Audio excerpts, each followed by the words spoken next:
Esta vez hemos elegido el tema de la paz y el encuentro tan urgentes en este mundo. Las mujeres de fe que compartimos la convicción de los valores fundamentales que son indispensables para lograr la fraternidad en el mundo, como son el respeto y la dignidad a los derechos humanos, particularmente de las mujeres y de los más vulnerables, la libertad religiosa, la eliminación de cualquier forma de discriminación y esclavitud, y la paz, desempeñamos en la sociedad y en las familias un papel esencial. La fe que cada una de nosotros profesamos, según nuestra propia tradición, nos dan la paz y la fuerza interior indispensables para proyectarlas a nuestras familias y comunidades e ir cultivando así una cultura del encuentro. Escucharemos aquí contribuciones muy valiosas e interesantes desde distintas perspectivas religiosas, sin duda nos servirán de inspiración para redoblar nuestros esfuerzos y seguir con el diálogo ecuménico interreligioso que hemos iniciado hace ya 5 años y sembrar cada vez más semillas de paz que lleven a cultivar el encuentro entre todos los seres humanos, sea cual fuere su origen, etnia, nacionalidad o religión. La UMOF, organización que representa a más de 8 millones de mujeres católicas en el mundo, con cerca de 100 organizaciones, conoce muy bien las cuestiones críticas que afectan la vida de las mujeres. Su misión, desde hace más de 113 años, ha sido la de promover la presencia, participación y corresponsabilidad de las mujeres católicas en la Iglesia y en el mundo. Con este fin, trabaja por el desarrollo humano, promueve la dignidad y el respeto a los derechos humanos, especialmente de las mujeres y las niñas, fomenta la conciencia y el respeto a la diversidad cultural, establece redes con otros organismos internacionales y comunidades de fe y fomenta el diálogo ecuménico e interreligioso. A través del trabajo cotidiano de las mujeres de nuestras organizaciones en el mundo y después de la reciente creación de nuestro Observatorio Mundial de las Mujeres, somos testigos de las situaciones tan difíciles que viven millones de mujeres en diversas regiones del planeta, pero también de su resiliencia y fortalezas. Basta ver cómo en situaciones de guerra y conflicto que vive el mundo, actualmente las mujeres y las niñas son las más perjudicadas, las que más sufren. Los conflictos que surgen por razones políticas, económicas, de crimen organizado o desastres climáticos, a menudo dejan a las mujeres solas a cargo de sus familias o migrando por el mundo en busca de mejores oportunidades, convirtiéndose en las más discriminadas, vulnerables y frecuentemente violentadas. Aún así, con su resiliencia y capacidad de escucha, las mujeres conservan el talento para ser constructoras del diálogo y de la paz. Así lo constatamos en la pandemia del COVID-19. En efecto, una de las características femeninas específicas es la capacidad de generar relaciones humanas. Para las mujeres es natural promover un clima en el que las personas puedan crecer y un entorno que favorezca la inclusión de los demás, en particular de los más débiles. Una cultura del encuentro. Juntas, como mujeres de fe, trataremos de discernir hoy cómo construir la paz a través del encuentro. En este proceso, cada una de nosotras tiene una pequeña corresponsabilidad. Su Santidad, el Papa Francisco, nos pide promover acciones que mejoren la paz y pongan fin a los conflictos y guerras que continúan generando pobreza y muerte. Nos llama a unirnos para educar y dialogar por una humanidad más fraterna y un mundo más justo y respetuoso. Tratemos, como nos pide el Santo Padre, de volver a poner la palabra juntos en el centro. En efecto, solo juntos, hombres y mujeres, en la fraternidad y la solidaridad, podemos construir la paz, garantizar la justicia y superar los acontecimientos más dolorosos.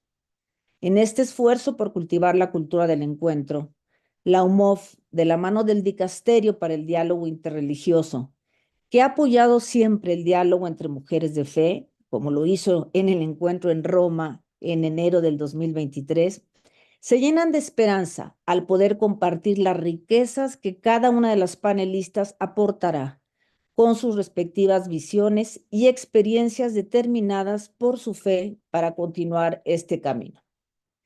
Queremos seguir siendo mujeres de resiliencia y diálogo, alimentadas por la fe que nos permite superar la adversidad con fuerza y esperanza.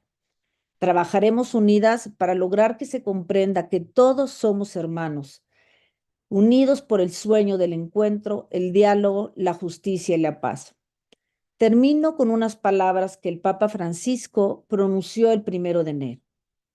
También el mundo necesita mirar a las madres y a las mujeres para encontrar la paz, para escapar de las espirales de violencia y odio y volver a tener miradas humanas y corazones que ven. Toda sociedad necesita coger el don de la mujer, de cada mujer, respetarla, cuidarla, valorarla, sabiendo que quien lastima a una mujer profana a Dios. Gracias a todos los que nos acompañan y especialmente gracias a todas esas mujeres de fe, valientes, comprometidas y resilientes, que desde su propia tradición religiosa y en donde quiera que se encuentren, siembran semillas de paz y fomentan la cultura del encuentro. Muchas gracias. Thank you very much, Monica. And as some of you will remember, WUCWO started to celebrate International Women's Day interreligiously back in 2020 in collaboration with the Dicastery for Interreligious Dialogue.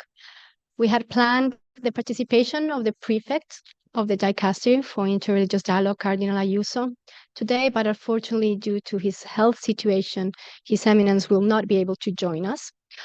We send him our most sincere wishes for a speedy recovery, and he has asked Sister Grace Marie Horan from the Dicastery to read his remarks. So, dear Sister Grace, thank you for your help. The floor is yours. Thank you, Lavinia. Can you hear me okay?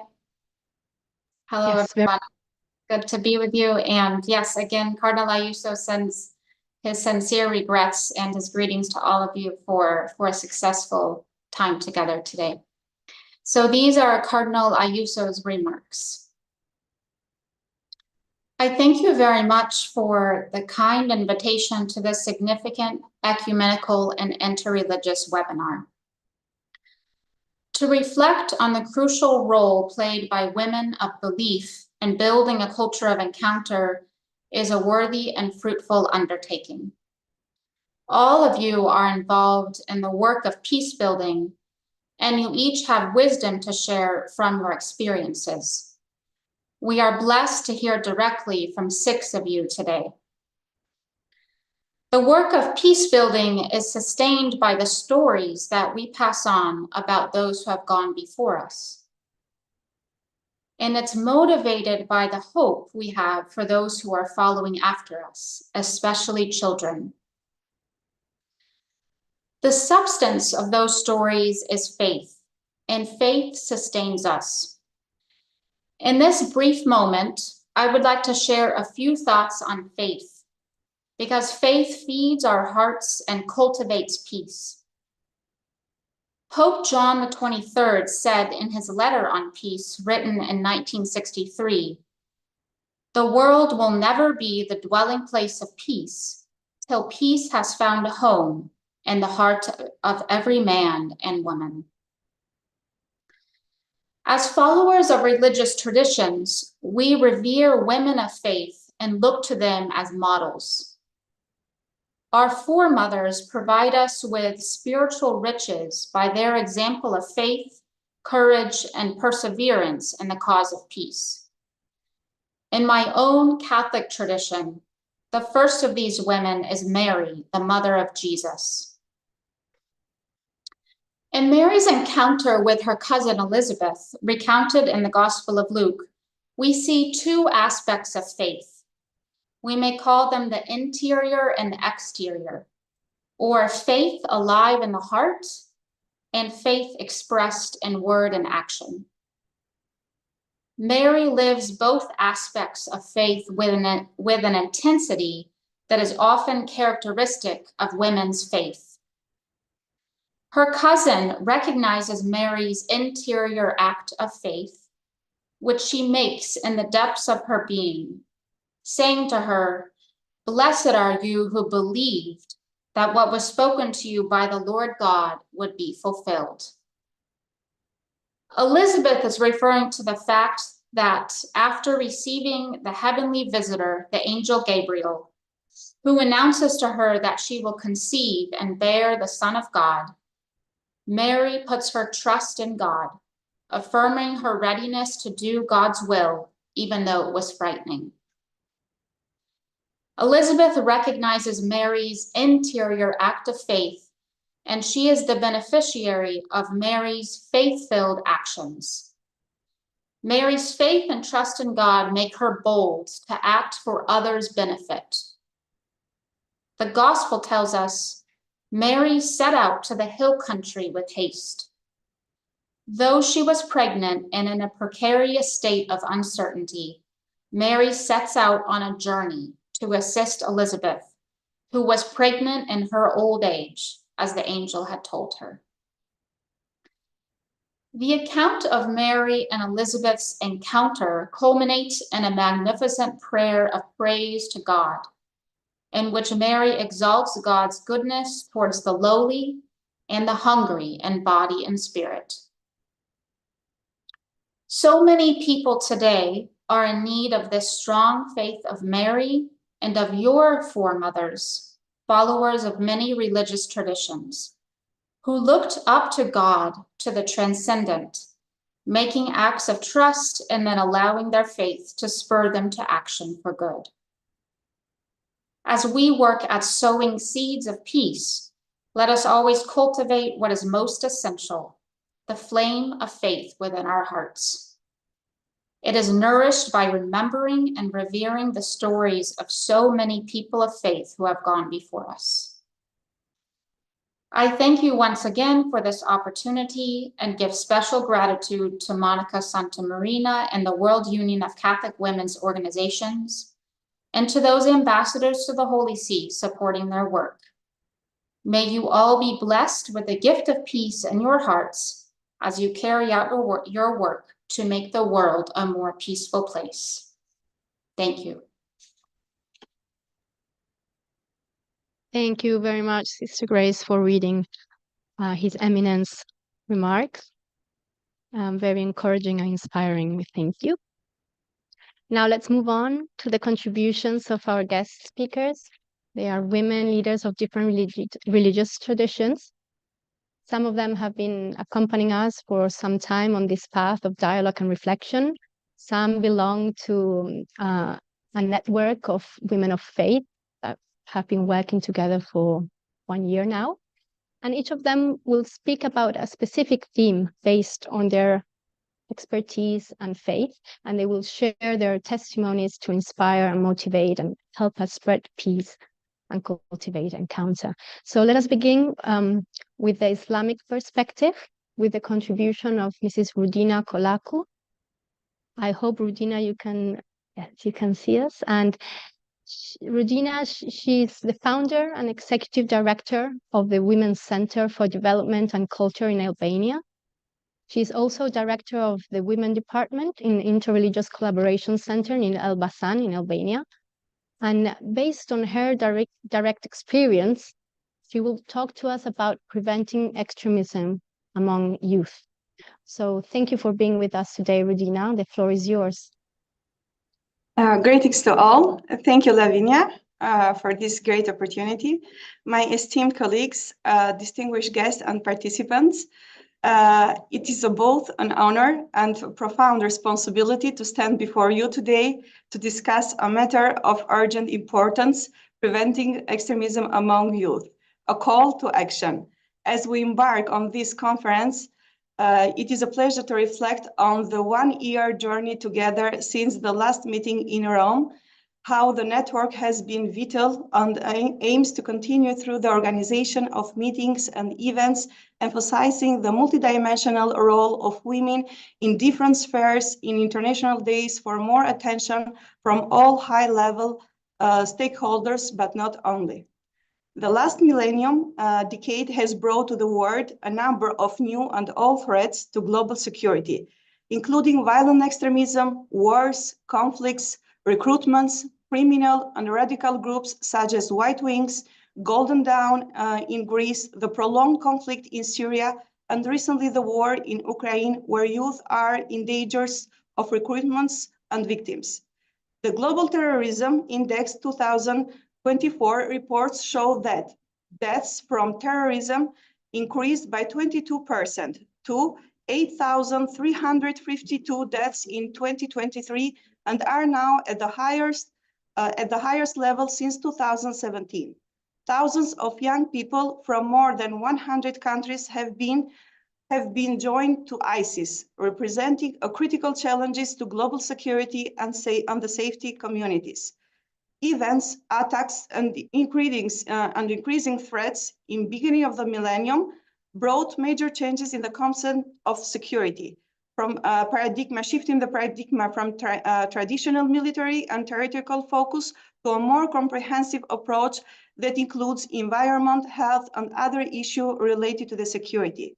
This change was particularly driven by the needs to address new global challenges, as well as the inclusion for more actors. For the first time in 2000, women are recognized from United Nations Security Council as negotiators, conflict zones, and advocates in political decision-making by promoting for the first time the Resolution 1325, Women, Peace, and Security.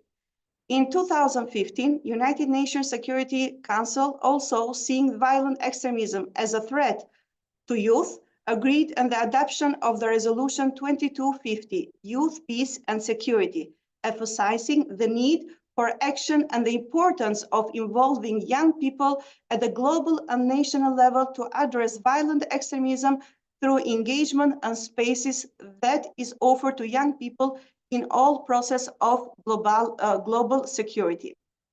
Youth make up 1.2 billion people, or 16% of the global population, and can be particularly vulnerable to the message of extremism and terrorist organization. On the other hand, they also are a great potential to contribute to the development and progress of society. For this reason, international strategies and conventions have emphasized the inclusion of young people in all aspects of social engagement, from the highest hierarchy to the grassroots levels. As mentioned in the Radicalization Awareness Network RAN document, one of the key lessons is the importance of creating safe space for young people and their involvement in decision-making, including activities that promote positive youth development. In my experience as a youth trainer in PCVE, Preventing and Countering Violent Extremism, in cooperation with various NGOs and youth forums, we have worked continually for youth and community engagement to combat violent extremism in all dimensions and spheres. Meanwhile, all the state actors, government, institutional organizations, and other entities have set up a series of mechanisms, legal reform strategies with action plans for combating and preventing violent extremism. We have worked to build bridges of cooperation between all stakeholders, including religious institutions, practitioners, and youth, for better cooperation and to see in the whole society approach. Our approach to the strategy for the prevention of violent extremism relies on a comprehensive model, as I mentioned before, where different and multiple actors collaborate in a common front to build resilient communities. WCDCA, as an organization that I am a founder and the lead of this organization for more than 14 years, was among first NGOs involved in PCVE in 2015, where one of our priority fields is building the culture of security and social cohesion. We have carried out a number of project voluntary initiatives aimed at a proactive engagement of youth in preventing violent extremism. There are a lot of activities, but some of them, there are key activities of our involvement in preventing and countering extremism, but also in the process of de-radicalization, rehabilitation, and reintegration of returnees from conflict zones include different projects like an integration approach to promote women and youth peace builders in Albania. This project aimed to emphasize, to enhance and to increase the skills of young individuals in areas such as peace and security, understanding the Human Rights Convention, working with the implementation of the Resolution 2250 to become a new agent of change. In 2022, another important project was for the first time the research with the title Examining Gender Component of Radicalization and Violent Extremism in Albania, where it was revealed that this phenomenon has affected women and their families as well, and society, by analyzing the push and pull factors in macro and micro level, where the results show that the patriarchal norms and the sense of non-belonging are some of the factors that push these women and their family to join the conflict zone in Syria. Through the establishment of Youth Peace Builders Network, we aim to train and promote youth as facilitator by providing a wider perspective in youth-led initiatives, supporting youth as advocator and participating in different conferences, in different discussion tables, such as municipalities, in municipality level, in national level, working with the international organization that works not only in the Albania, but in the regional level. We promote for youth new spaces and new area to engage in proactive engagement by advocacy and raising their voice. Such a phenomenon of violent extremism, crime, corruption, and the other concerns issues that are insecurity for our youth generation. Supporting youth also to peer-to-peer through the project peer-to-peer education, we reached more than 600 youth in a rural place by empowering youth to be a facilitator for their peer education and to increase the involvement of youth, not only in the urban, but also where the youth are at risk, specifically focused on the risk places. Another important issue is that we give to youth the space to lead initiatives, mini project sub-grantees, and the other opportunities that make youth a good practical way how they can be engaged, how they can fight the violent extremism, but also the other issues. So from 2019 till 2024, we are proud that 3,000 youth are engaged in our project, like a project Peace in My Reality, Defend Your Right, Act for Peace. We Care, We Act, I Am Like You, She Built Peace campaign, and youth voice against extremism violence. Another important group that we have targeted are young practitioners of religious communities who are engaged by addressing the issues in various aspects, such as theological, research, and practitioner one. Interfaith Collaboration Center, where I am an activist as well, is a part of our small forum of NGO in local level. And together we have promoted for the first time in Albania the model of summer camps for youth exchanges programs. These programs are particularly important to fight not only violent extremism, but also all the kind of threats that affect human rights and freedom of beliefs, promoting interreligious dialogue that in Albania is still, in fact, unfortunately, in an embryonic phase and requires more investment and cooperation, especially when we discuss about the youth religious practitioner. In general, Albania has a low level of extremism, compared to the other countries, but remains under observation for some potential risk. Albania is proud for the achievement in promoting interreligious tolerance, serving as a positive example in the region. This commitment has been recognized by prominent figures like His Excellency Pope Giovanni Paolo II during his visit in 1993 and the last visit of Pope Francesco in 2014. Both popes emphasized Albania for its tradition and of interreligious coexistence and cooperation, highlighting the significance of mutual respect among Catholics, Orthodox Christians, Muslims, and Protestants as well. In the end, Joseph Borrell, High Representative of the European Union, stated, "The world is home to the largest generation of young people in history, where, unfortunately, 600 million young people live in conflict or fragile situation, and around 264 million children and young people are out of the school. It is our responsibility to ensure that young people have the necessary means and opportunities to fully develop and participate in daily life." In conclusion, preventing of violent extremism requires efforts from all segments of society, where religious communities members should be more aware and active. This requires a commitment to education, empowerment, and inclusion. Seeing through the development of sustainable intervention and prevention perspective, the conference of today is a commitment to the other common collaboration that we should take to spread seed of peace. Thank you.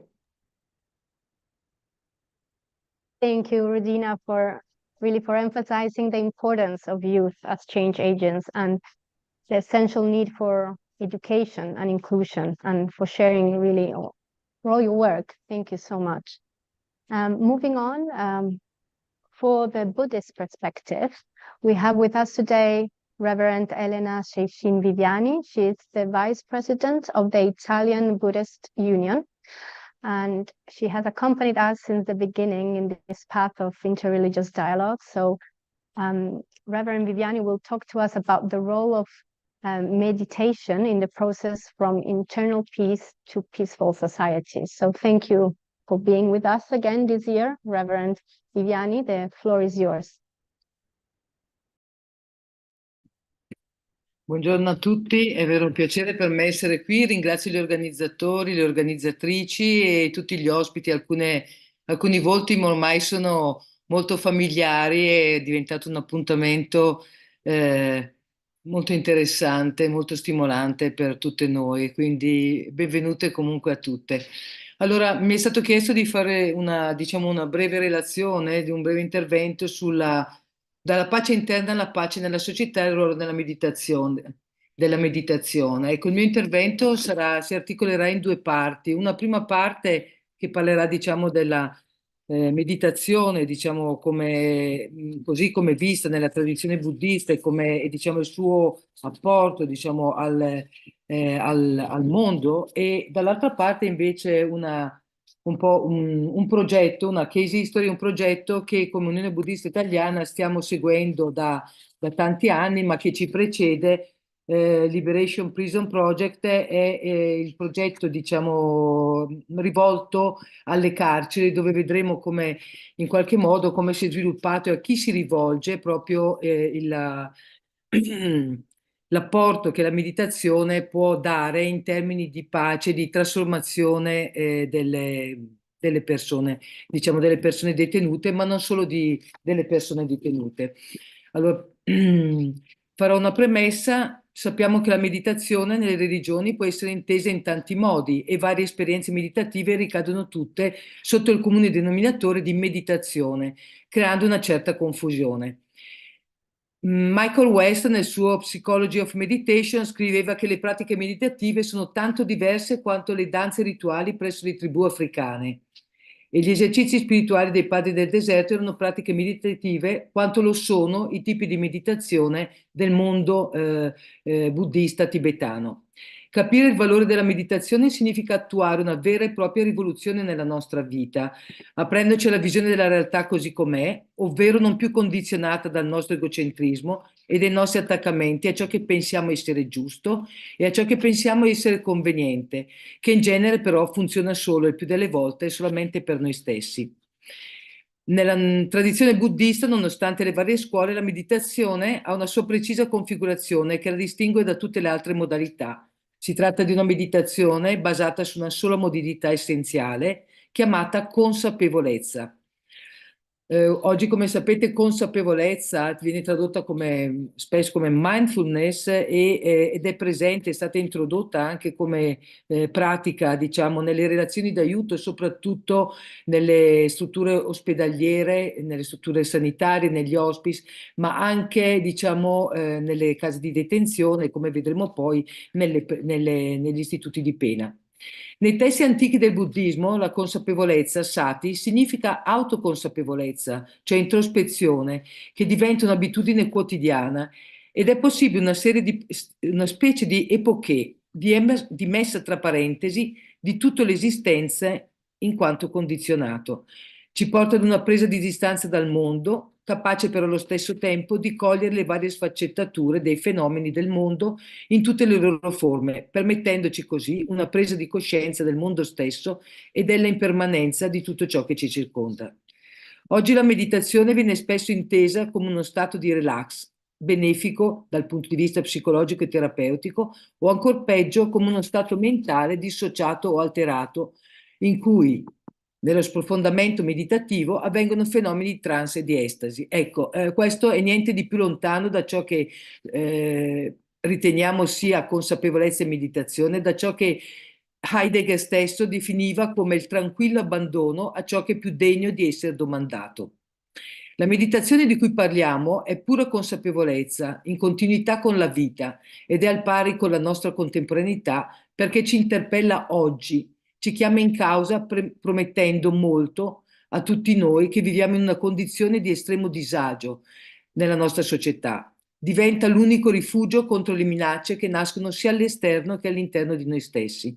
Al di fuori di noi, la società ci appare caotica e minacciosa per le continue situazioni di stress e di aggressione a cui siamo obbligati a confrontarci. Cresce il deserto intorno a noi e la dispersione dello spirito è sempre più grande. Siamo sempre più trascinati lontano da noi stessi, da un mondo mediatico agguerrito e sempre più spersonalizzante che intacca le fondamenta stesse della nostra possibilità di fare esperienza. Siamo trascinati da ogni parte, ma sempre inevitabilmente lontano da noi stessi, derubati dalle nostre scarse capacità di entrare dentro di noi. Grazie sempre delle nuove strategie che si avvalgono di strumenti tanto potenti quanto sottili, di annichilimento delle nostre capacità di comprendere ciò che davvero succede nella nostra mente in risposta a immagini e stimoli emozionali sempre più molesti. È ormai un'evidenza il deficit di attenzione di cui soffrono i bambini e adolescenti in crisi di identità, ma anche i livelli di ansia sempre più crescenti negli strati della popolazione. Siamo diventati schiavi dei nostri pensieri, che lasciati liberi fanno un rumore assordante dentro di noi e aumentano le nostre preoccupazioni, ingigantendo tutti i problemi. Le cause di questa continua minaccia al nostro equilibrio mentale è indotta da cause fuori di noi, ma anche dalla debolezza della mente dentro noi stessi. C'è sempre più difficile controllare pensieri e azioni e viviamo quasi una sorta di implosione interna. Il valore della meditazione, quindi, diventa sempre più evidente. Con la meditazione si tratta di intraprendere un lavoro interiore, come scriveva il grande Corrado Pensa, che si è spento in questi giorni, una guida spirituale per noi buddisti italiani. Corrado diceva un lavoro interiore che prima o poi verrà ricompensato perché è un lavoro che crea coerenza nella coscienza e nella vita, soprattutto che porta continuità logica con il proprio sé. La consapevolezza è alla portata di tutti. Si basa sulla magia di un esercizio semplice, capace di riassumere un intero programma spirituale di vita. Ma la meditazione non va mai disgiunta all'azione. Si sa che il buddismo nasce come ortoprassi, come una terapia. Buddha viene chiamato il grande medico e il suo insegnamento una grande medicina. Quindi buddismo e meditazione e pratica, non tanto teoria. L'azione è quindi interna alla meditazione. L'azione è meditazione e concentrazione e viceversa la meditazione ha strutture e regole per cui diventa un'azione in tutto e per tutto. L'azione generata dalla meditazione è essere totalmente nel mondo, poiché quel mondo viene trasformato e rigenerato grazie al lavoro interiore. Azione e atto di solidarietà, apertura agli altri, sono conseguenze necessarie della meditazione, della concentrazione.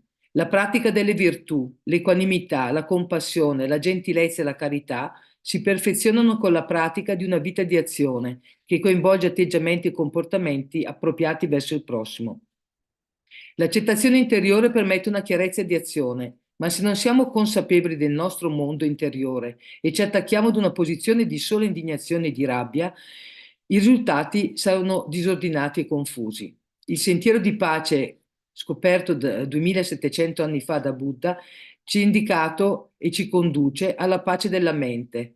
È formato da sila, dalla moralità, dalla concentrazione samadhi e da prajna la saggezza. È una strada valida per tutti, al di là delle proprie tradizioni religiose o delle fedi.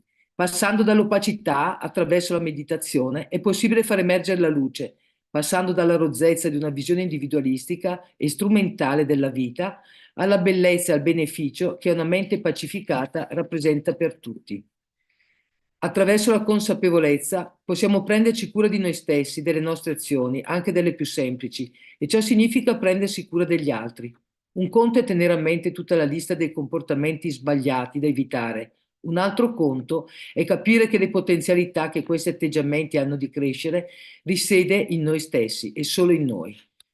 Usare la consapevolezza, usare sati per mantenere la mente riflessiva, concentrata nel momento presente, ottenendo così la calma mentale, non è poi una cosa difficile se la mente sa badare a se stessa. Essere sempre consapevoli ogni momento, in ogni postura. Buddha insegna le 4 posture, la consapevolezza nelle 4 posture, sdraiati, in piedi, camminando e seduti. Prima di compiere qualsiasi azione, prima di parlare o di impegnarci in una conversazione, cerchiamo di stabilire la consapevolezza raccolti prima di fare qualsiasi cosa. Praticata così, essa diventa un atto naturale. Significa essere presenti ancora prima di agire o di parlare.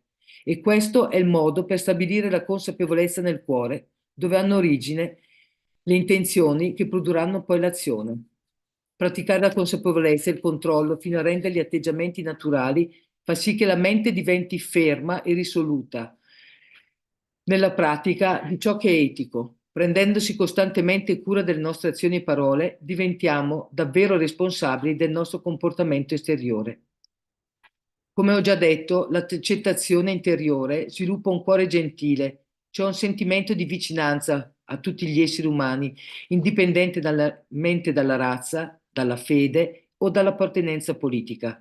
Pacificare il cuore, rintracciando in se stessi le radici del bene e della compassione, è porta di accesso per generare lo stesso atteggiamento verso gli altri, tutti membri della stessa famiglia umana. Non si ripeterà mai abbastanza che la consapevolezza di sé a cui conduce la meditazione riduce la sofferenza e permette di raggiungere uno stato di felicità più duraturo e di sviluppare un sentimento di responsabilità universale, una profonda preoccupazione per tutti, indipendentemente dal colore della pelle, dal genere e dalla nazionalità. Dipendiamo profondamente gli uni dagli altri, siamo così interdipendenti e così interconnessi gli uni con gli altri che senza un sentimento di responsabilità universale, un senso di fratellanza e sorellanza universali, una comprensione e la convinzione di appartenere tutti alla stessa grande famiglia umana, non possiamo sperare di superare i pericoli che mettono a repentaglio la nostra esistenza e quindi la pace e la felicità future. Viviamo con un falso senso di sicurezza. Le nostre vite sono in un flusso costante che porta con sé numerose difficoltà, ma se affrontate con una mente calma e lucida possono essere affrontate e a volte risolte. Quando invece perdiamo il controllo della nostra mente a causa dell'odio, dell'egoismo, della gelosia e della rabbia, perdiamo anche la nostra capacità di giudizio. Le nostre menti sono cieche ed in quei momenti fuori controllo. E allora sì che tutto può succedere, come è sotto gli occhi di tutti. Come ha stigmatizzato in un suo discorso il Sua Santità il Dalai Lama, la pace nel mondo ovviamente non può arrivare d'un tratto, poiché le condizioni nel mondo sono differenti, la sua diffusione deve avvenire gradatamente. Ma non vi è motivo per cui non si possa iniziare da qualche parte e poi diffondere la pace da un continente a un altro. Conoscendo il nostro mondo interiore, siamo più propensi a trasformare ciò che minaccia ed inquina il mondo esterno. Questo per quanto era, diciamo, la presentazione di che cosa significa meditazione, quale può essere il suo apporto nella nostra società. Mi faceva piacere condividere con voi questo progetto che l'Unione Buddista Italiana sta seguendo ormai da diversi anni, ma che già lo precede, Liberation Prison Project. È un progetto che, diciamo, di diffusione della pratica della consapevolezza e della mindfulness nelle carceri. Ehm, Prevede diversi tipi innanzitutto a chi si rivolge? Si rivolge a funzionari giuridico-pedagogici dell'area educativa, agenti di polizia penitenziaria e naturalmente a tutti nel carcere, alle persone detenute, perché è molto importante considerarle ancora prima di semplici detenuti, delle persone che vivono una condizione comunque di sofferenza. Fuori dal carcere, alle famiglie e a tutti, diciamo, le amministrazioni delle carceri stesse. Abbiamo avuto diversi riconoscimenti istituzionali e quest'anno con l'Università di Studi stiamo ultimando una ricerca scientifica sull'efficacia delle pratiche di consapevolezza nelle carceri. Siamo presenti in moltissime città italiane, Milano, Livorno, Pisa, e non vi sto a nominare le altre, e con tantissimi operatori e ci stiamo anche, cioè, parliamo di 19 istituti almeno di detenzione, in cui passati poi recentemente a 27 e a 3.450 ore di gruppi di consapevolezza e di meditazione, inclusi delle ore di colloqui individuali. Prevediamo che nel prossimo futuro, se qualcuno di voi penso che farà presto a capire l'importanza che può avere la pratica della consapevolezza meditativa proprio in luoghi di sofferenza come sono le carceri, e quindi siamo assolutamente convinti che questo progetto possa essere di grosso aiuto non solamente per chi deve scontare, diciamo, un periodo della propria vita rinchiuso in un carcere o in un luogo di detenzione, ma anche è molto importante il tipo di supporto che possiamo fornire attraverso questa pratica di consapevolezza e quindi di pacificazione comunque delle persone anche ai familiari, a chi sta fuori e chi fuori aspetta il ritorno dei propri cari. Grazie. Grazie. Grazie a lei. Thank you very much, Reverend Viviani, for this sharing of this inner work for peace, and the example of this project in prisons. I think most of you will agree with me that we always learn something new from these gatherings and from the other religions. So thank you very much. And moving on, I will now give the floor to Swamini Hamsananda Giri. She is the Vice President of the Italian Hindu Union and has also accompanied us in this path of dialogue and reflection since the very beginning. So she knows well the critical situations, but also the resilience of Hindu migrant women in Italy. So today we ask her to share her experience and reflections on intercultural dialogue and the attitudes of host cultures. So, Swamini Hamsananda, the floor is yours.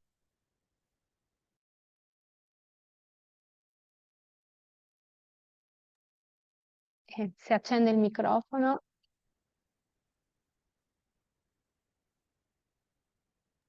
Eccoci. Mi sentite? Sì, grazie. Ok. Grazie, grazie di questo invito.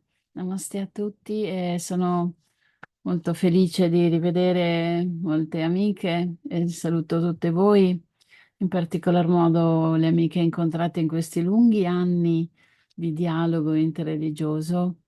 E vorrei anche salutare il cardinale Ayuso e assicurargli le mie preghiere e, e gli auguri di guarigione. Sono molto lieta di unirmi a voi oggi per la celebrazione della Giornata internazionale della donna, una giornata celebrata per onorare le conquiste sociali, economiche, culturali, politiche delle donne. E qui oggi, grazie a Dio, si uniscono al coro anche voci religiosi che declinano la parola pace e la parola incontro. E la visione della donna indiana è una visione che ha avuto molte criticità e quindi la donna induista viene spesso vista come una donna che subisce. Non è, non è niente vero tutto questo, ma penso che questo succeda nella visione della donna in genere e, e le donne, e quindi le donne hanno dentro una forza particolare, quella che noi chiamiamo Shakti. Si dice che una civiltà si giudica dal posto dato alle donne nella sua società. Ebbene, uno dei tanti fattori che giustificano la grandezza dell'antica cultura indiana e quindi nell'induismo, nel suo nascere, è proprio il posto d'onore concesso alle donne. La società antica considerava una figlia uguale a 10 figli e nei testi si legge: dove le donne sono onorate, là risiedono gli dèi. Nella società vedica le donne avevano lo stesso status degli uomini in tutti gli aspetti della vita e secondo le antiche scritture indù nessun rito religioso può essere compiuto con perfezione da un uomo senza la partecipazione della moglie. Tuttavia, la condizione della donna e ciò la condizione delle donne e ciò che rappresentano è variata notevolmente. Nel periodo medievale il loro status si deteriorò e la disuguaglianza di genere diviene una delle maggiori preoccupazioni.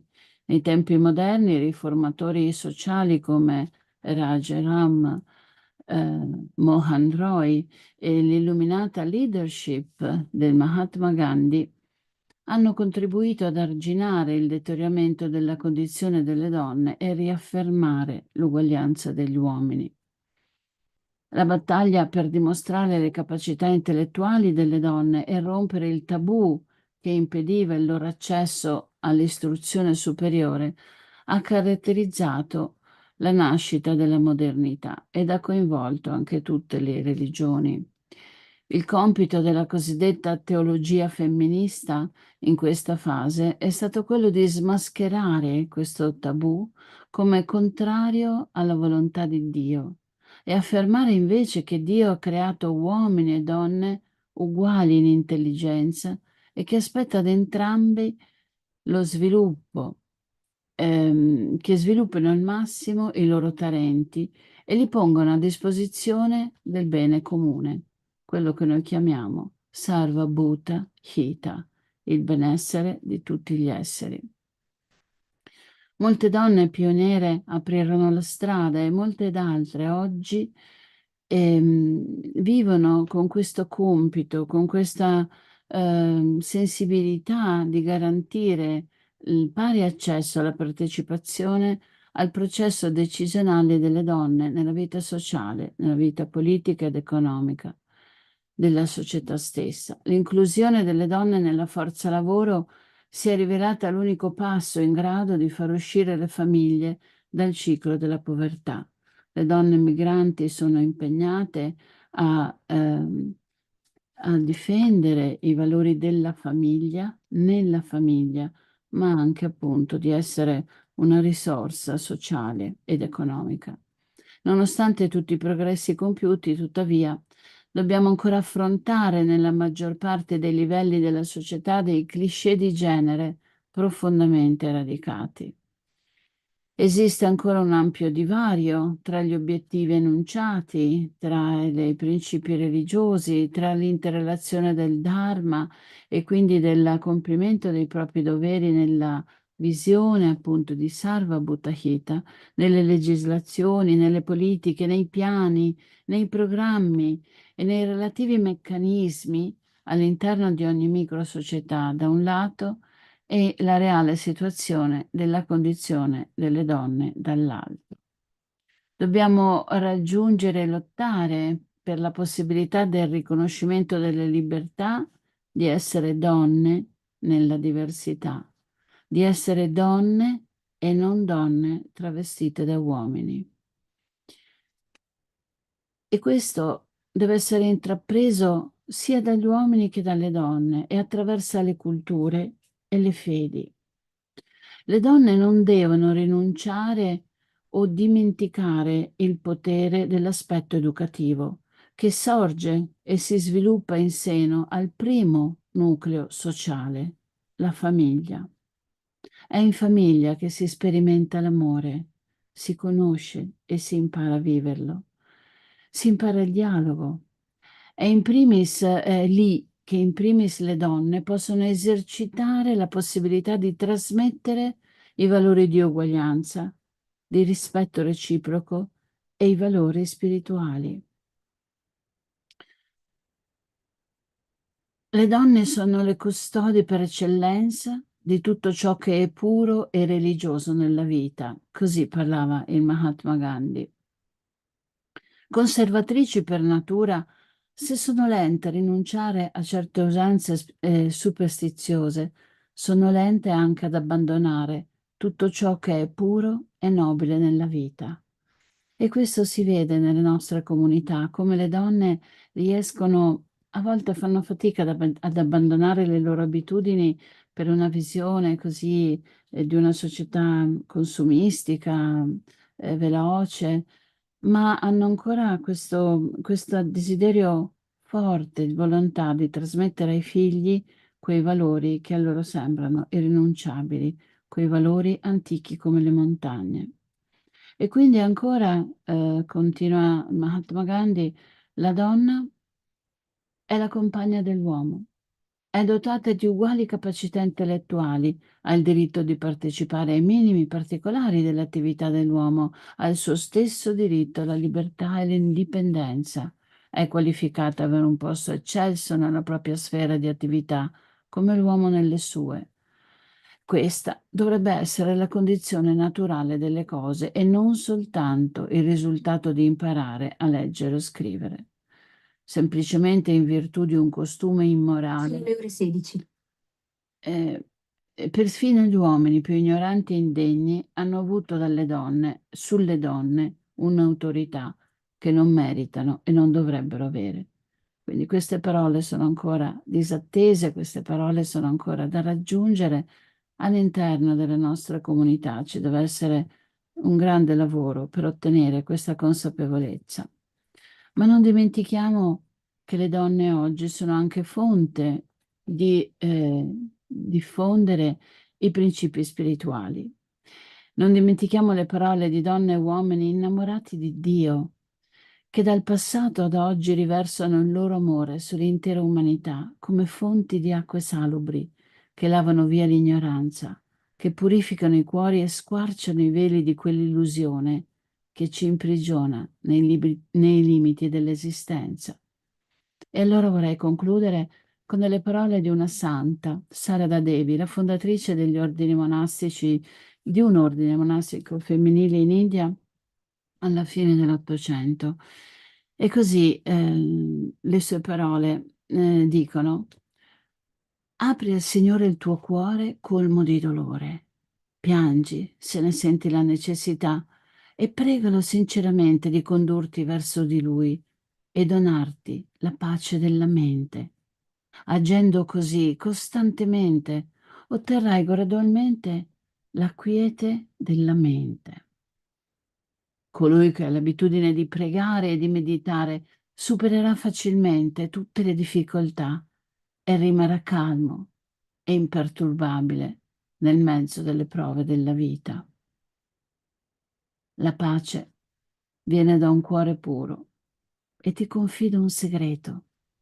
Se aneli alla pace, non cercare i difetti negli altri, osserva piuttosto le tue colpe e impara a vedere l'intero mondo come te stesso. Nessuno ti è estraneo. Il mondo non è differente dal tuo vero sé. Vasudeva Kutumbakam. Il mondo è un'intera famiglia. Grazie. Namaste. Namaste. Thank you so very much, Swamini Hamsananda, for your enriching contribution, in particular for reminding us about the traits of women and how men and women complement each other, right? And really the crucial role also of families. So thank you very much for being with us today.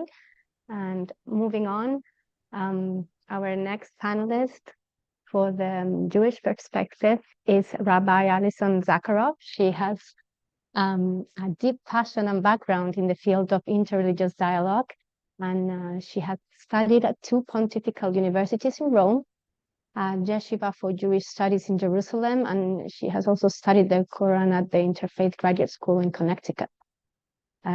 Rabbi Zakharov regularly undertakes multi-faith projects, serves on several US interfaith dialogues, and attends international dialogue conference. And she currently leads the congregation of Beth Hativa in Summit, New Jersey, in the US. Thank you so much for being with us today. She will talk to us about interreligious dialogue and mediation among university students. So over to you, Rabbi. Thank you. Thank you so much, everyone. Thank you for having me. It's so great to be with all of you for this International Women's Day conversation. So as we mentioned, I am a congregational rabbi in a small, very warm community in northern New Jersey outside of New York City. But before last August, I've spent the last 15 years really thinking about different religions and working with people of different religions. As part of that path, since you might have heard, I studied at a number of institutions as both an undergraduate and a graduate student. And last year I worked at New York University as their special advisor for spiritual life programming and religious discrimination. So an interfaith role for which I was hired because of my background in different religions, more than my training as a rabbi. And if you've read some of the news in the US, don't blame me about universities. There was only so much I could do in that 1 year. As an early note, I will be touching on some of the violence that has been going on in the Middle East over the last few months, as well as some of the anti-Semitism that's come up. So if you're not in a space to hear that, please be aware of that. So I wanted to share some wonderful concrete examples of amazing interfaith work that happens on college campuses here in the US. A number of campuses have different clubs that bring students together of different religions, Jewish-Muslim dialogue groups, Jewish-Christian dialogue groups, amazing things that are really doing work over the last, I would say especially the last 50 years, even maybe especially the last 20 and 30 years. One example was at Utah Valley University, which is out in a state that is a majority members of the Church of Jesus Christ of Latter-day Saints. They had an interfaith movie club where students would come together and talk about movies together. Illinois, there's an Illinois university that has a massive interfaith conference every year. The Midwest is not always known for being the most diverse space, and yet I was there at the conference last year. The amount of information, the amount of awareness of the field and work in the field is very moving as folks engage on this topic. A lot of campuses have purposeful modeling of respectful dialogue. So for example, panels where they'll bring together professors of different religions to talk about hard topics, to show the students that this kind of dialogue not only is possible, but is really necessary. Some university courses bring people to different houses of worship in their university town to expose students to different religions. And often there are courses taught by clergy of different faiths. So maybe you'll have a rabbi and an imam talking about a topic of common interest. Also in the United States, there's an organization called Interfaith America, formerly Interfaith Youth Corps, IFYC, which is a great institution that is really focused on training our college students to know how to have respectful dialogue around religion. As their original cohort of students trained in undergrad has gotten older, their focus has kind of split to both support college students and then support those of us that are past college. Certainly, this work in the US has never been perfect.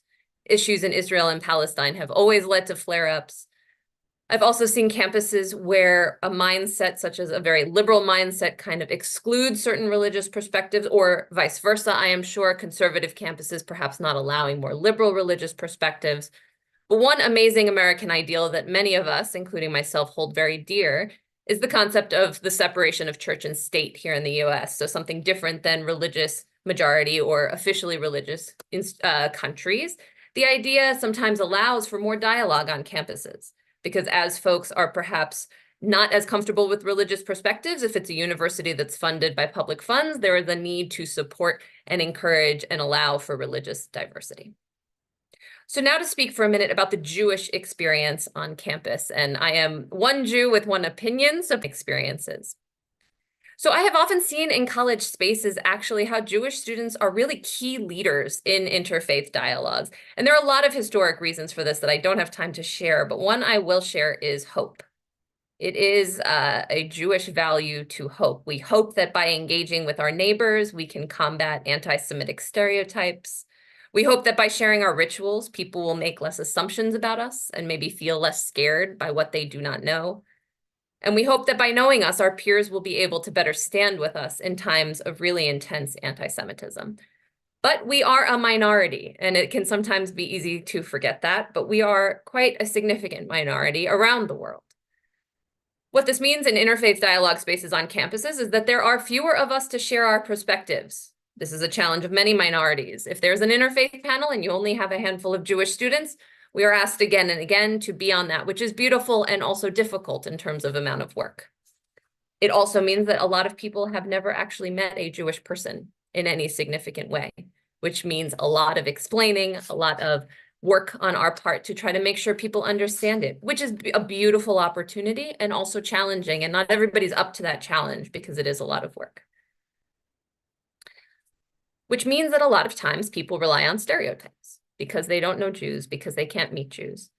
Like when I was in college and somebody met me, I think having never met a Jew, and asked where my horns were, which is of course based on a mistranslation of a Hebrew word. So what this brings me to is that a lot of this results in anti-Semitism. I mentioned hope earlier, that we hold on to hope as a Jewish people, and sadly, all too often since October 7th, those hopes have been dashed. As a minority that has always faced anti-Semitism and baseless hate, and as people of faith, I hope if you're not familiar with the history of anti-Semitism and how it is a unique hatred that comes up every generation, I hope you will do some research on that. Anti-Semitism has always been there below the surface for some of us throughout our lives, perhaps for some of us not so below the surface, depending on our context. But in my life, very much under the surface until the last few months. We have seen all too often the world divided in these last months since the massacre on October 7th and the ensuing war. So much of the dialogue has turned into all one or all the other. Are you all Israel or all Palestine? I hope we can all be all humanity. But that directly impacts college campuses. And I am sure if you've looked at some of the news here in the US, that has been a major challenge on our campuses. I have spoken to families whose Jews have chosen to take down their mezuzot, their mezuzah that marks their doorway, out of fear. I have seen protests that lead to violence, really concerning things that impact the students on our campuses and their ability to engage with other people out of fear. This happened at Cornell when a student threatened to shoot and kill and rape Jews on that campus. It has happened at other campuses as well in various ways. I have previously seen times when interfaith communities on campuses can weather difficult storms, but I will be honest with you, as a Jew and as a Jewish leader, this feels different. This feels like a different time. And yet, I couldn't conclude as I am with optimism, and yet we hope. We come back to that hope. We are called as Jews to partner with God to help create Olam Haba, the world to come, when peace and harmony will finally reign. This is what interfaith dialogue is about. It's about pushing through what can feel like impossible times. My hope is that the work of these last decades on college campuses in the US to create these encounters, to create these clubs, often led by women, strong women, I hope that that foundation helps set us up so that perhaps even if in this moment the dialogue is too difficult, that one day, we will be able to return to the conversation around our beautiful, unique, inspiring, and meaningful differences. Thank you all so much. Thank you very much, Rabbi Allison, for sharing your testimony and concrete examples of what's happening in the US, of interfaith work within university environments. So thank you for your ongoing efforts, really also for dialogue. So moving on to the ecumenical perspective, I am pleased to introduce you to Reverend Dr. Putsita Nawamba. She is the World Council of Churches Program Director for Unity, Mission, and Ecumenical Formation, and is an ordained minister of the United Church of Zambia. She also serves as assistant professor at the World Council of Churches Ecumenical Institute, which is affiliated with the University of Geneva. And today we ask her to share with us her inputs on how women leaders of Christian communities have collaborated in peace processes. So thank you, Kudzipa, for being with us today. The floor is yours. Thank you, Lavinia, and thank you, WUCWO leadership, for this invitation. Second year in a row that I'm participating in this forum, and it's a privilege. I join in sending well wishes to Cardinal Ayuso. The Dicastery for Interreligious Dialogue collaborates with our Interreligious Desk, and once a year they host each other, in either sites. So we wish him well on behalf of the WCC. So I am bringing this ecumenical perspective from the standpoint of the WCC, the World Council of Churches, which has 352 member churches in 8 regions globally, and particularly speaking to one program area, the just community of women and men. So according to us in the WCC, the first ecumenical encounter, was the meeting between Adam and Eve. The two had to learn to live with each other in diversity and unity as male and female, both bearing the image of God. So the understanding that arises from that is that women have a complementary role and are essential to contribute to all dimensions of life for the whole community. Within the WCC, from the beginning of the 20th century, it was before the WCC itself as an organization was formed, but the seeds that led to it, women's voices, were important, and they were particularly mobilized through the Young Women's Christian Fellowship and the Women's Day of Prayer. In fact, this week we are actually observing, the Women's Day of Prayer. So this day brings women from different countries and cultures and into encounter, so it's a way, it opens a window of encountering each other, getting to know about others elsewhere in the world. Through prayer, women declare their dependence on God's Spirit to act in solidarity with others and by availing their talents for service of society. This year, which marks 99 years of the World Day of Prayer, Palestinian women prepared the prayers, reflecting on the war situation and channeling their advocacy. Women and men from all over the world have joined the online choir, which, they've been singing the theme song for this year, and it's simply titled, "I Urge You," as a way of summoning people from all walks of life to affirm life together. So in prayer, the ecumenical family joins with the Palestinian women who have prepared, these prayers in sowing seeds of peace and in their encounter with God and with one another and with the reality of the conflict, that is going in that context. Issues of war have been a part of our history as the WCC, in that the WCC was founded as a post-Second World War institution, parallel to the United Nations. So if you look at a brief historical timeline, it gives us a snapshot of how the programs of the WCC have developed and what the place of women in those programs has been. So women's leadership at the formation of the WCC, we are only now beginning to tell the story from those perspectives. In the 1930s and the 1960s, there are stories of women whose profiles are not always self-evident, but they contributed because they were concerned about the post-war efforts. The community of women and men in the church was the focus in the 1970s and 80s, and the profile of women, was again, enhanced through that. The ecumenical decade of churches in solidarity with women in the 1990s was a decade-long focusing on, the different experiences of women, and war situations were a particular focus, and there have been many reflections that arise from that, highlighting particularly the agency of women.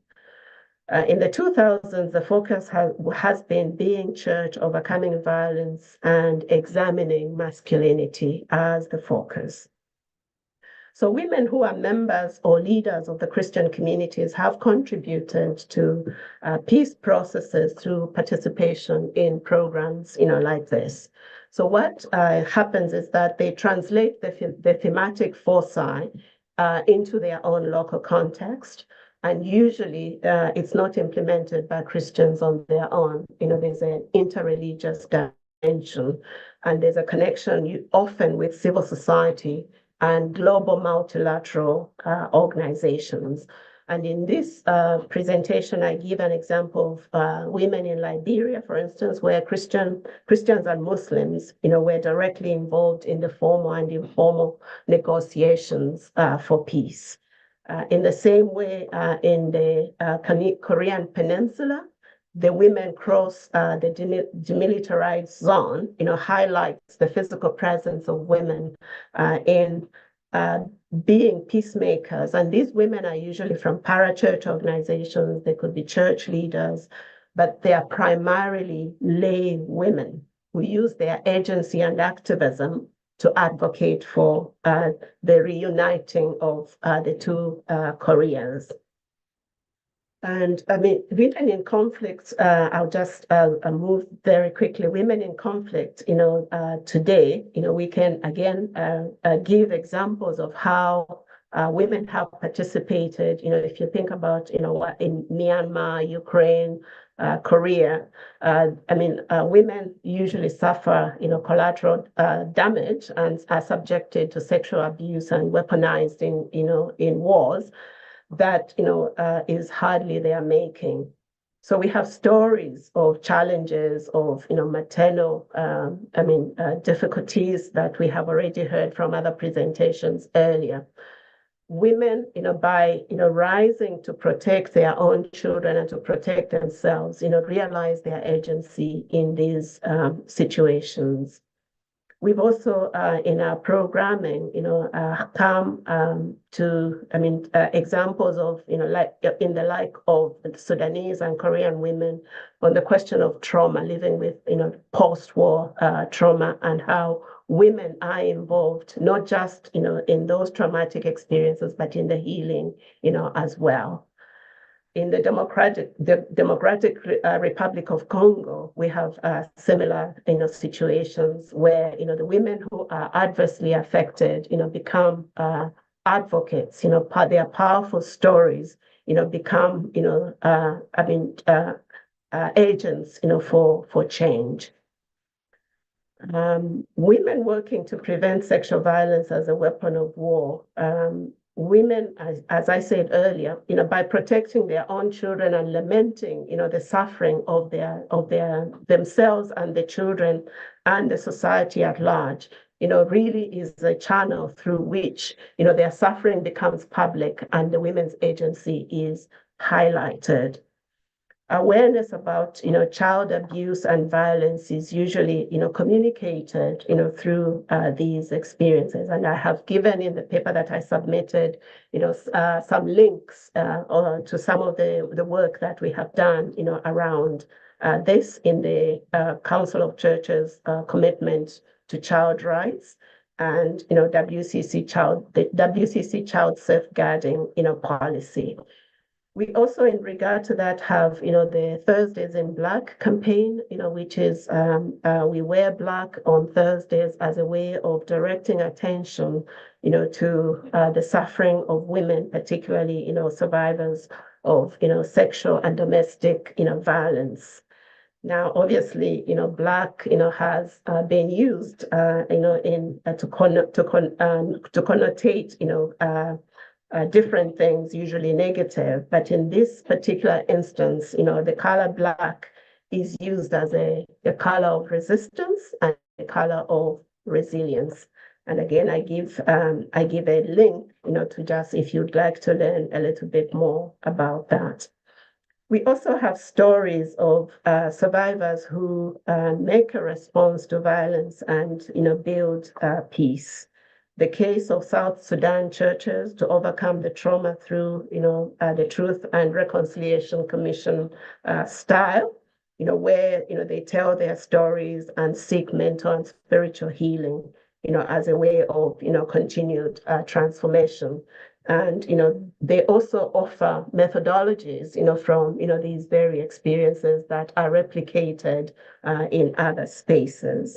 So, and we saw that during our pilgrimage of justice and peace, when women pilgrims were sent to different parts of the world, to be in solidarity with communities that had suffered violence. And we saw these methodologies being applied, to continue the work and to become, multipliers. The Butterfly Women of South Korea, for instance, their weekly Wednesday demonstrations in front of the Japanese embassy, which has been going on for many years, attracts many Christians who are, concerned about this cause, but other faiths as well, and the civil society. There are several other examples that I could give, but I would just like to jump, to talk about, the examples that I highlighted earlier, because these are systematic ways in which women have participated. The movement in Liberia that I spoke about was particularly, built around the leadership of Lema Bowie. And following her leadership, the movement organized, strategic tactics that would ensure the mass mobilization of women internationally to end violence against women, in their country. And that, became a movement, that attracted, many women within the society. And it became, a symbol of hope, to redress, systemic injustice, particularly within West Africa. The Global Women's Negotiating Team of crossing, the demilitarized zone that I spoke about is also another example that has led, to, the YWCA, the Young Women Christian Association, women, meeting government leaders and speaking about the peace process. And, it led to the Security Council adopting the resolution on women and peace, in the year 2000. So, we can see how, the efforts of women and, sometimes acting from their own suffering and trauma, become, catalytic, to the societal response, to violence. Having said all that, despite, the impressive efforts, there are still drawbacks, about women, continuing to be sowers of these seeds of peace. Despite the efforts of the WCC, for instance, other bodies, there's still intentional exclusion of women in many spaces. Women are not always in leadership of churches, and so they do not sit naturally around the tables or that direct action or that moot out the policies that govern church life, and so in that instance we speak of women already being systematically marginalized. So hopefully, I mean, on the other hand, we don't want to be despondent. We see that women, despite these impediments, have risen to the challenge, and so there is hope. In this strategic period, we came from the Assembly in 2022. We have embarked on the pilgrimage of justice, reconciliation, and unity, which includes gender justice, peace, and peace. Without sexual and gender-based violence, as an important part of the Church's justice and peace agenda, we do not see that, we could move forward. From where we stand, this is a theological and missiological imperative that, should continue to grow with us. And so we acknowledge the accomplishments and the contribution of women and their agency, but we still, see that there's still room, much room for improvement. And so in the ecumenical movement, and beyond, we see that sign of hope, but we also see the challenge. Thank you. Thank you very much, dear Kusipa, for your contribution. And really the examples of women as mediators and negotiators in peace processes and their contributions are particularly interesting. So thank you for sharing those with us. Now moving on, finally, for the Catholic perspective, I am happy to introduce you to Mrs. Valeria Martano. She's a historian and active member of the lay Catholic community of Sant'Egidio, where she focuses largely on Asia. She has been actively involved in peace negotiations and work for interfaith harmony in the Philippines. So her work focuses on solidarity, globality, human development, interreligious dialogue, and peace. So based on her experience and mission, I ask her, what does peace look like in times of war? Over to you. Thank you. Thank you, Lavinia. Thank you all. Let me express my gratitude for being invited to share these topics today together with so many women from different cultures and religions. Actually, while rumors of war increase around us, it's important to ask ourselves, what does peace look like in times of war? The words of the Holy Pope John Paul II come to our aid. In 1986, concluding the historical day of prayer for peace among the representatives of religions, he said, peace awaits its prophets, peace awaits its builders. Peace is a workshop open to all and not just to specialists, savants, and strategists. Peace is a universal responsibility. It comes about through 1,000 little acts of daily life. A workshop, a universal responsibility.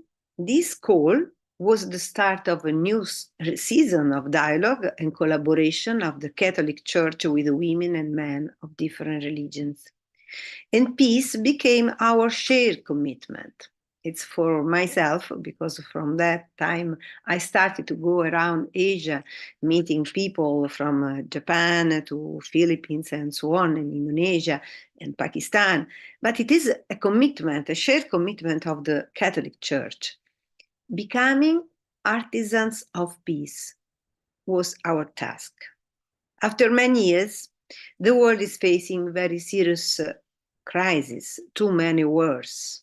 We have before our eyes the tragic scenes of the war in Ukraine or in Gaza, but right now there are 59 active conflicts in the world. Many are forgotten. Each of them is a tragedy. Many last for decades, and no one can say when they will end. The paths of dialogue seem blocked, and Pope Francis spoke of a Third World War fought piecemeal, in danger to be transformed into a genuine global conflict. In front of this scenario, again, we receive the invitation to be artisans of peace. And the unanimous teaching of the Catholic Church, through the voices of our popes, calls to reject the culture of the enemy. And it always seeks the resolution of conflicts through peace. In times of war, people seem to be forced to take a side, to find an enemy to hate. And this polarization creates, even where there is no use of weapons, hostility, hate speech, and violence. This is happening also in our society. The magisterium of the Pope rejects this logic. No one or the other side is the enemy, but war itself is the only one. It is a useless massacre, as Pope Benedict XV said, or an adventure of no return for John Paul II. War never again was the appeal of Paul VI at the UN in 1965. And Pope Francis, who incessantly calling for peace, states, we are not neutral, but aligned for peace. Therefore, we invoke jus pacis as everyone's right to resolve conflicts without violence. These words encourage us to a daily commitment to make a culture of peace grow. The matter is making people recognize one another as sisters and brothers, part of a single human family. Actually, as Pope Francis says, again I quote him, war, before it reaches the front, must be stopped in the hearts. Hatred must be eradicated from hearts. And to do this, there is a need for dialogue, negotiation, listening, creativity, because every war represents a shameful surrender in the face of the forces of evil. Those who do not surrender to forces of evil, they are artisans of peace. And I think this is our task. And I want to give some example of this. What peace looks like in our sorrowful times of war. Peace looks like a Ukrainian woman who spends the night in underground shelters, hugging her children during bombing. Her name is Olia. And then in daytime, she helps those who have lost their homes, their jobs, their loved ones to the war, distributing food and medicine. They are many women like that, and I know their names and their stories. And for 2 years, they are incessantly spending themselves with generosity, and I would say heroism, to sow peace in a country where the war does not come to an end, where hatred grows and makes so many victims. Peace looks like who welcomes migrants. And my friends are now, in this moment, receiving about 100 migrants from Libya, from the terrible concentration camps of Libya, coming to Italy, thanks to humanitarian corridors. We try to take them out from this terrible slavery. Because our world often closes its doors to many who seek a better life. In the refugee camps in Pakistan, Indonesia, Greece, in Cyprus, I met young women and men fleeing war, hunger, seeking a peaceful future facing bitter rejection. Listening to their suffering, offering welcome and hope, working for their integration in a world that should be a family of peoples and not a locked gate, it's the work for peace. It's what peace looks like. Women mostly suffer from war as mothers, wives, sisters, daughters. And so precisely for this reason, women, we can, and I would say must, cultivate the culture of peace as a shared passion, as a commitment to the education of young generations.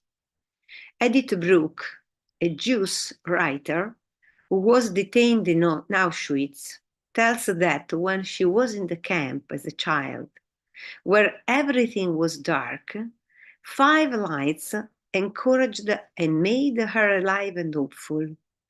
5 small gestures of kindness, solidarity, mercy. This is what peace may look like in the dark times of war. Let's switch lights of hope in the darkness. In the book of the prophet Isaiah, we read that in the darkness a cry is heard. Watchman, how long the night will last? And the watchman replies, morning is coming. The night again, if you want to ask, ask, repent and come. We hear the cry for peace of many. We don't know how long the night of war will last, but we know that the morning will come and that we can prepare a dawn of peace. Switching lights of hope, cultivating the art of encounter, as we are doing in this wonderful webinar, not only today, and we can do it with prayer, dialogue, and solidarity. I think this is the workshop where today, more than ever, we are called to work together as artisans of peace. Thank you. Thank you very much, Mrs. Mazzano, for your encouraging words and for reminding us, right, that peace is a universal responsibility, a shared commitment, and then we can all become artisans of peace. So thank you very much. Now, I'm afraid we won't have time for questions, but before moving on to the conclusions, I wish to give some space for some brief remarks and comments to our patronesses. Since a few years, we have been able to count on the support of different ambassadors to the Holy See, with whom we have tied a close collaboration, especially with the group of female ambassadors to the Holy See that grows year by year. So I thank them for their support, and first of all, give the floor to Her Excellency Mrs. Florence Mangin, Ambassador of France to the Holy See. Thank you, Excellency. Merci beaucoup, Madame la Secrétaire Générale, Madame la Présidente, révérende sœur représentant le cardinal, à qui je souhaite mes vœux de prompt rétablissement. Chères participantes, je suis très heureuse de participer à cet événement cet après-midi et je voudrais féliciter l'UMOFS pour le choix du thème qui nous réunit tous et toutes cet après-midi, la mise en valeur du rôle des femmes dans la recherche de la paix. Et dans un monde de guerre que nous connaissons, et ça vient d'être rappelé par la représentante de Sant'Egidio, 54 conflits dans le monde aujourd'hui, il est très important de rappeler que quand on le veut, quand on est déterminé, les femmes peuvent jouer un rôle et le font au quotidien pour aller à la rencontre de l'autre, et essayer par différents moyens de mettre un terme aux différends et en tension. Et bravo pour ce thème en cette journée du 8 mars que nous célébrons cette semaine. Je voudrais, moi, mettre l'accent sur le rôle de la culture comme moyen de médiation, en vous donnant 2 exemples d'initiatives en France sur ce sujet. C'est vrai que la culture et l'art peuvent servir de dénominateur commun entre des communautés qui ont du mal à se parler pour faciliter le dialogue sur des sujets sensibles, sur des sujets compliqués, et donc être un moyen d'émancipation et de rencontre. En France, je voudrais citer 2 associations qui se servent de la culture comme moyen de favoriser les échanges sur des problématiques sociales et interreligieuses. La première association que je voudrais citer s'appelle les Bâtisseuses de paix Elle a été créée en 2002 à la suite de la seconde intifada dans le but de promouvoir le dialogue interreligieux en France entre les communautés de différentes religions et désamorcer ainsi les tensions entre communautés. Cette association regroupe une 60aine de femmes, juives et musulmanes, qui se retrouvent pour des échanges culturels et des interventions pédagogiques en région parisienne, notamment à l'égard des jeunes qui vivent dans les périphéries de nos grandes villes. Les bâtisseuses de paix organisent des ateliers d'écriture dans des établissements scolaires de la périphérie parisienne. Et par exemple, après les attentats terroristes de Charlie Hebdo en 2015, elles ont distribué et fait commenter un livre qui s'appelle « La Grande Mosquée de Paris, comment des musulmans ont sauvé des juifs de la Shoah pendant la Seconde Guerre mondiale ». Et donc, elles ont réuni des étudiants, des élèves, pour faire connaître cette histoire méconnue du rôle de musulmans qui ont sauvé des juifs pendant l'époque nazie. Une autre association qui œuvre pour un monde plus juste à travers la culture s'appelle Opera for Peace, en bon français, l'opéra Opéra pour la paix, et qui a été fondée par Julia Laga-Zuher, qui d'ailleurs a été nommée femme de culture en 2020. Et cette association permet à des jeunes artistes du monde entier, venant surtout de pays très pauvres ou de pays en guerre, de recevoir une formation musicale de très haut niveau en favorisant les échanges et les rencontres entre les cultures. Donc, Opera for Peace identifie des jeunes talents partout dans le monde et notamment dans les pays en guerre et les aide à développer une carrière artistique en faisant du monde du spectacle un acteur au service du développement durable. Et je suis heureuse de vous annoncer que cette association organisera des masterclass cette année pour les jeunes talents qui ont été sélectionnés en 2024 à la Villa Médicis à Rome en avril prochain. Et donc, vous pourrez, si vous le souhaitez, faire connaissance avec cette association et les jeunes pousses venant du monde entier que l'association promeut et aide. Voilà, ce sont deux petits exemples qui ne sont évidemment pas exclusifs, mais qui montrent la diversité des actions de rapprochement, de dialogue, d'émancipation que la culture peut promouvoir grâce à des associations conduites par des femmes. Je vous remercie. We thank you, Your Excellency, for sharing these examples of best practices of these French associations. Thank you for being with us today. And now I give the floor to Her Excellency, Mrs. Chiara Porro. She's the Ambassador of Australia to the Holy See. Thank you for being with us today. Thank you, Lavinia, and good afternoon, everyone. I also want to begin by thanking WUCWO and in particular the President, Monica, and also you, Lavinia, for inviting me to take part in this event, and really thank all the speakers that we've heard from today for all their diverse perspectives and their contributions over the many years. It's really a pleasure to be joining again this year with WUCWO to mark International Women's Day. It's a pleasure, as usual, to support WUCWO's efforts and all the work that they do. Unfortunately, International Women's Day this year, as other speakers have also mentioned, comes very much amid a worsening climate for global security.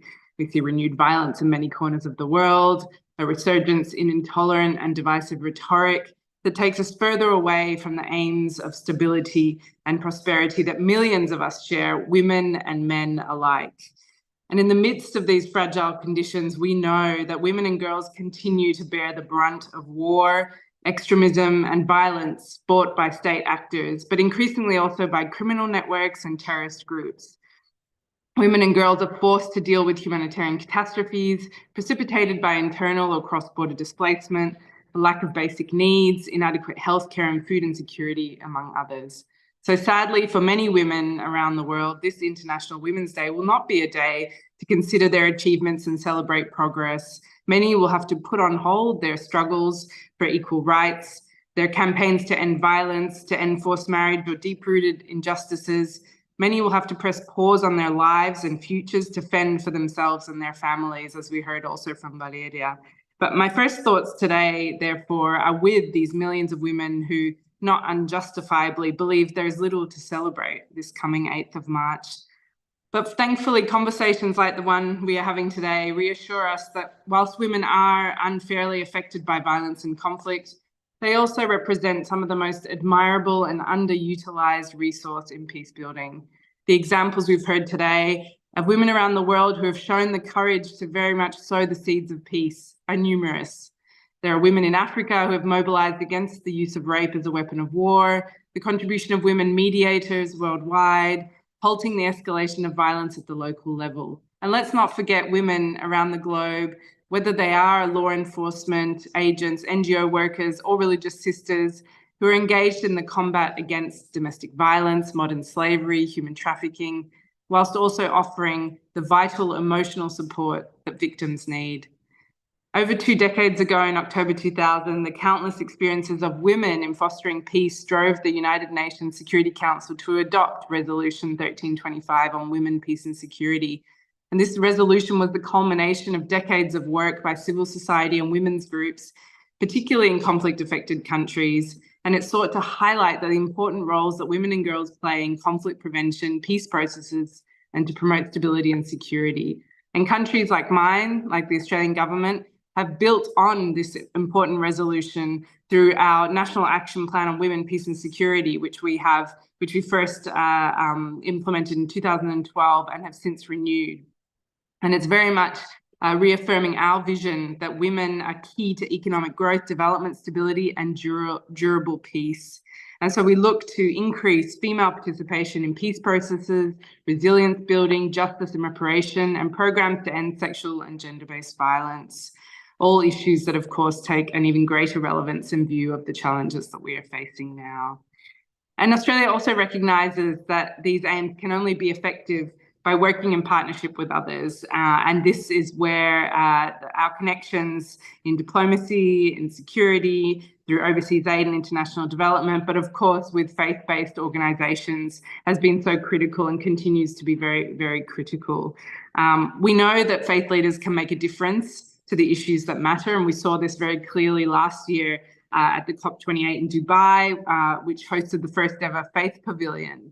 And we saw faith leaders, including Pope Francis, use this platform to call for an ambitious deal to address the existential threat that is posed by climate change. The hope for many of us, I think, is that faith leaders come together to take bold action on issues such as gender-based violence, economic empowerment of women and girls, and female participation in decision-making and peacemaking. But of course, women are still often underrepresented in the leadership of religions around the world. And so hearing the voices of women, including their engagement in interfaith dialogue through events like today, remains critical. And we're seeing this firsthand in processes like the ongoing Synod on Synodality within the Catholic Church. Next week, I will be hosting an event in Geneva at the Human Rights Council on the perspectives and voices of women on the issue of freedom of religion or belief. And this is another initiative which is underpinned by the firm conviction that women's rights are human rights, and that the interest in promoting them is universal and essential tenet of all religions and faith traditions. So I'll leave you with these few brief thoughts, but I again want to pay tribute to all the speakers today and to thank them for their engagement and commitment, particularly in this interfaith dialogue, and my best wishes to everyone for the upcoming International Women's Day. Thanks again, Lavinia, for the time. Thank you, Excellency, and thank you for reminding us to keep in our prayers all those women that are suffering in these days, really. And now I give the floor to Her Excellency, Mrs. Annemiek Ruijgrok, Ambassador of the Netherlands to the Holy See. Thank you for being with us today. Thank you very much, Lavinia, and thank you to all of you at WUCWO and all the panelists for this very interesting afternoon. Thank you again for inviting me. I feel truly honored. And first of all, I want to commend WUCWO for organizing this kind of events for 5 years in a row now on the occasion of National Women's Day. You only do not connect women to faith, but you also connect women worldwide to the search of peace and common understanding. We heard earlier this afternoon how important the role of faith and faith-based organizations can be to help communities along on the way to peace by dialogue and encounters, by trying to understand each other and really listening to each other. And from my own experience in the Netherlands, I know how important this is. I grew up in a country in the Netherlands in a very segmented society. We called it pillarized, in which you would only socialize with people from your own faith, not only in school, from kindergarten to university, but also in sports, political parties, and all sorts of other associations. You hardly ever met people from other faiths, so you didn't know them and didn't understand them. And the lack of understanding can cause hostility, and every now and then it did, and even worse. So we came to realize how important it is to meet, to understand, and to respect each other. And in present times, more than ever. And also in the Netherlands, we now understand that faith can play an important positive role in this context. Because even though faith may be different, as we heard today, there is a common basis. And that's why, for instance, the Netherlands has set up a program aimed at supporting faith-based communities in 7 countries in the Middle East, in Africa and Asia, to contribute to the promotion of freedom and religion, and also to transform conflict and build peaceful and just societies. The aim is that they do this by entering into interfaith coalitions at multiple levels, and thereby showing that different religious traditions can come together because they share a vision of a better and more just society. And in very many instances, again, as we heard today, these projects are led by women. Mutual understanding is the beginning of a fruitful encounter, and encounters are the beginning of harmony. You're all working to achieve that in different ways, in different parts of the world, and from different religious backgrounds. And I want to thank you for that. So with that, let me thank you for your attention. And once again, thank you for inviting me. We thank you, Excellency, for your encouraging words and for your support. And now, before wrapping up, allow me to give the floor to Monica Santamarina, WUCWO's president, for some quick closing remarks. Monica. Okay, thank you, Lavinia. I promise to be very fast. It is getting late.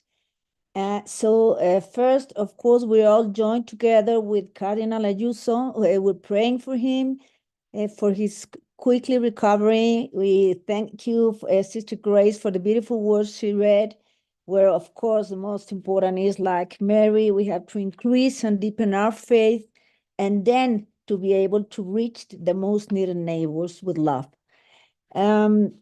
I just want to thank very, very fast Reverend Elena for those beautiful initiatives for involving young people in peace processes. All the work she's doing in Albania and worldwide, young people should be included in this. They are victims, and we want to be the first world changers. So we have to work a lot with young people. I thank Reverend Elena for reminding us how important is the basic meditation based on mindfulness that cannot be separated from action. It's so urgent in a world so stressed that tends to alienate us and tends to make us forget about ourselves. So peace starts within ourselves. So we have to work in it. I'd like to thank Swabini for the Hindu perspective, talking about the complementation of women and men and the important role women has always had in families and in communities.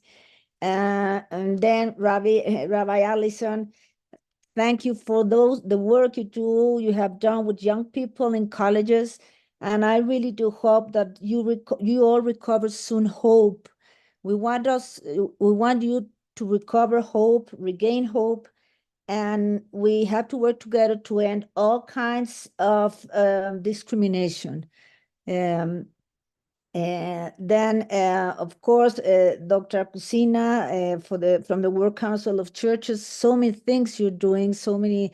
I recommend everybody to listen in YouTube to all the initiatives, to listen again to this webinar, so we can learn about the different initiatives they've been speaking about. And well, finally, what can I say about the presentation of Valeria Matanzo? It was so important. I mean, it's very sad to see we have 59 conflicts, active conflicts now. It was great to know what peace looks like, the beautiful testimonies that she told us. The polarization, we have to finish with polarization, eradicate hatred, and as Pope Francis has told us, and let us go on working with peace, with creativity. We must go on sowing seeds of peace and cultivating encounter with hope, because together we're gonna be able to achieve it. Thank you all. Thank you, our ambassadors that always work for us. Of course, for the Australian ambassador, our French ambassador, our Netherlands ambassador, they are friends. They are always with us. Thank you, Lavinia. Thank you, our great team in the Secretariat, everybody who helped us, and thank you all who watched us, and especially thank you again to all the brave women of faith that are cultivating seeds for encounter. Let's go on working with hope, and thank you very much to all of us. Thank you, Monica. I think I don't need to add any more thanks. We've thanked really everyone for joining us. We thank the dicastery and all the attendees from all around the world, WUCWO staff and the interpreters for their great help today. I wish you peace to all and see you soon. Thank you.